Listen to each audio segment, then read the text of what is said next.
Hey Ty, hope you're doing well tonight. I have more of an unrelated question to the game, but it's something I've been wondering.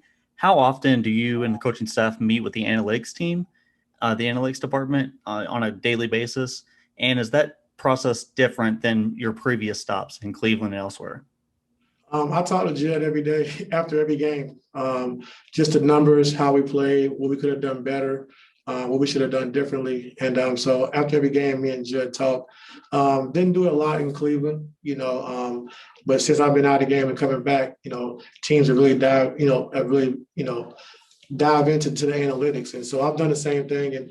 But a lot of times it's just me, it's just the eye test. I think our numbers say something, but my vision says another thing. And, there's a lot of things we need to get better at. And so we just can't rely on numbers and what it says. We got to be better at some different parts of the game that we're not as good as right now. Thank you.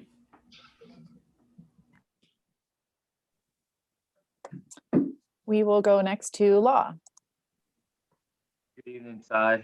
I want to congratulate you on helping Paul George get back to the All-Star game. And I wanted to know where your source of pride comes from in the role that you've played in his season to this point.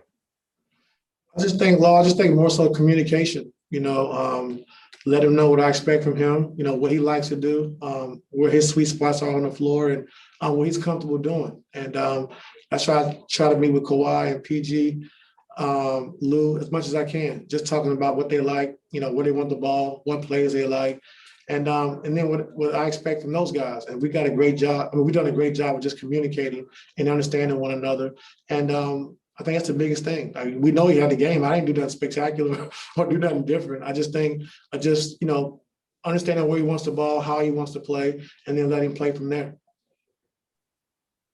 Thanks. We'll go next to Miriam. Hey, Ty. For Paul, do you think this one is maybe a little extra special after some of the criticism he's weathered, like for the last playoffs and all that happened last year? I'm not sure. He's always been an all-star, in my eyes. He's, one of the top two-way players in our league. He has been for a while. And just happy, like I said, happy to see him get back. He deserves it. And the kind of year that he's having, this year, it just shows the hard work he put in over the summer to get back to this point.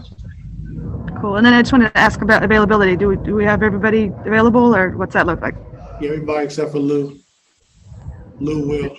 Okay. Is Lue injured, or is he just having No, he's okay. Okay. So just off tonight? Yes, ma'am. All right. Thank you. Thanks, Miriam. We'll go next to Tomer. Hey, Ty. Hope you're doing well. Miriam took my usual question, so. I wanted to ask about, you preach, obviously, touching the paint and drives to the basket.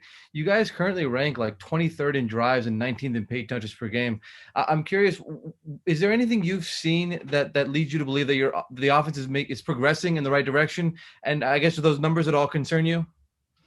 We got to get better at it. And that's what I'm saying. Like it says, we're second in the league in, offense and number one in half-court offense. But like I said, it's not being played as good as we can play it. And I thought early on in the season, before the injuries, we did a good job of getting to the paint and making the play. But as of late, we haven't been getting to the paint enough. And that's what I'm saying about the eye test. Like the numbers analytic-wise can say one thing, but as far as me looking at it, it's something that we got to get better at, of getting into the paint and creating for one another. Got it. Thank you. Next, we'll go to Kahari. Hey, what's going on, Coach?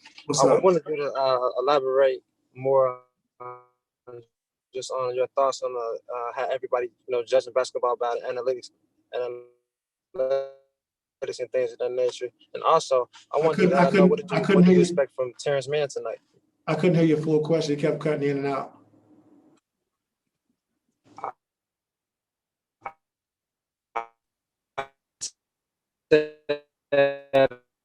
Hey, Kahari, you're a little frozen. I guess, Coach, if you wouldn't mind speaking to I said, I want to give your thoughts.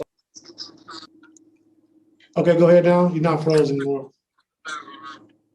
I said I want to know your thoughts on on the thoughts of analytics and the way that people judge basketball by analytics. And can you give your thoughts on what do you expect from Terrence Mann tonight? Analytics, it's a big part of the game right now, but you got to be able to do both. I think you just can't rely on analytics and not have the eye test as well. And like I was just talking about, offensively, we have, good rankings, but it's a lot of things we need to do better and do more. And one thing is attacking the paint, getting into the paint and making a play, for someone else and then turn it into another driving kick. So you just can't rely on the numbers all the time. Like I said, they are good, but you also got to rely on the eye test. And as far as Terrence Mann, just bringing that energy, taking the challenge on guarding Westbrook, guarding Bradley Beal, and, continue to try to be that defensive stopper that we need. Thanks, Kahari. Next, we'll go to Farbad. Hey, Coach. One thing I've noticed is with the Coaches Challenge, it seems like, is it hard to balance whether or not you want to save it or whether or not sometimes players get really animated and hoping that you challenge on their behalf? Is it hard to balance that, or do players kind of understand when you're like, hey, guys, we got to save this towards the end if we need it? Is it hard to kind of get that conversation? Yeah, we've talked about it, and we want to try to save it to the fourth quarter. Unless a guy gets 3 fouls or anytime you can try to take 3 points off the board, then you want to do that as well. But for the most part, you want to try to save it to the fourth quarter, and when the game's on the line, and try to make a meaningful challenge and hopefully win one day. Next, we'll go to Justin Russo. Hey, Coach. Good evening. How are you doing? Good. Good. To follow up Tomar's question about the paint touches based on drives, out of curiosity, this is a twofold question, so I'll try to make it quick. Do you track these numbers internally on a player-by-player basis or more for the team as a whole? And then what have you seen so far as like trend lines go as far as this? Trend with our team or overall? Trend for the team. I think, like I said, we talked about it early on in the season, and I think when PG got hurt and missed those games, we kind of got away from what we had been doing. But, with Lou Will, with PG, with Kawhi, they're great scorers, but they're mid-range shooters. So they can get to their spot, every time down, and just raise up and shoot their mid-range jump shot. But we got to get back to, being able to take those shots, but also being able to get into the paint, putting pressure on the defense, and then making, passes out for threes or driving or start a driving kick. So, it's tough because it's a fine line because you want those guys to be aggressive and scoring the basketball because it's their shot, but also getting into the paint and creating for someone else as well. Thank you. Thanks. We have time for one more. Christina Pink, go ahead and close us out.